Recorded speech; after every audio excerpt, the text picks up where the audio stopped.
खुशकिस्मत रहे भगत कि 1931 में शहीद आजम कहलाकर चले। बट्टू ये कैसी बातें कर रहा है यार?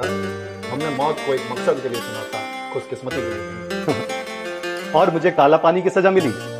सोचा था 15 साल तक जेल में रहने के बाद जब आजाद मुल्क में लौटूंगा तो वो सपना जी सकूंगा जिसके लिए हम लड़े थे। पर मैंने क्या देखा?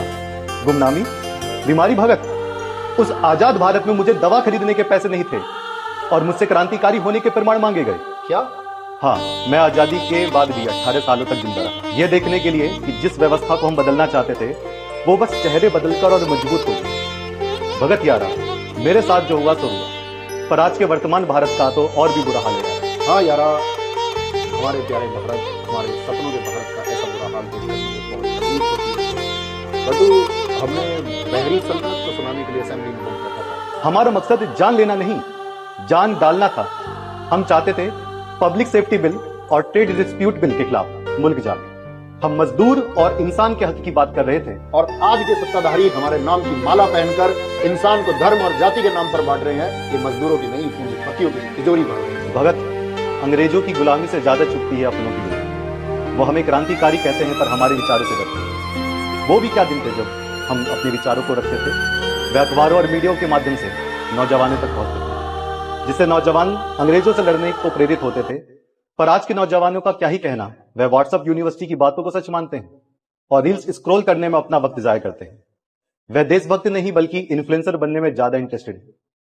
और जो कुछ नौजवान अपने हक, जात पात, अंधभक्ति के खिलाफ लड़ते हैं तो आज की उनकी चुनी हुई सत्ता ही उनको सड़कों पर लाठियों से पीटती है और उन्हें देशद्रोही कहती है। और उनकी आज की मीडिया जो लोकतंत्र का चौथा स्तंभ होने का राग गाती है, वही मीडिया सत्ता के नेताओं की चाटुकारिता करती है। क्या कर सकते हैं यारा? अगर मैं जिंदा होता आज के भारत में तो शायद यही सोचता कि मैंने 23 साल की उम्र में जिस भारत के भविष्य के लिए शहीदी को चुना, न जाने वो भारत किस अंधकार में भविष्य की ओर बढ़ रहा है। और तुमने सही कहा, ये डरते हैं हमारे विचारों से। ये डरते हैं कि अगर इन्होंने हमारे विचारों को अपना लिया तो यह अंधभक्ति करना छोड़ देंगे और सवाल पूछना शुरू कर देंगे। और जिस दिन इस मुल्क ने सवाल पूछना शुरू कर दिया उस दिन सत्ताधारियों की बनाई नफरत की सल्तनत ताश के पत्तों की तरह ढह जाएगी। हमने असेंबली को बहरा कहा था भगत, पर आज तो पूरा मुल्क अंधा बना दिया गया है। अंधभक्ति की पट्टी आंखों पर ऐसी बांधी है कि उन्हें अपने बच्चों का भविष्य भी नहीं दिख रहा। नहीं बट्टू, ये पट्टी उतरेगी। इंकलाब सिर्फ एक नारा नहीं है, वो एक जरूरत है। हमने सत्ता का बदलाव नहीं, व्यवस्था का बदलाव मांगा था। वो बदलाव अभी बाकी है भगत। हाँ, बाकी है। जब तक ये लूट, झूठ और अंधभक्ति का राज है।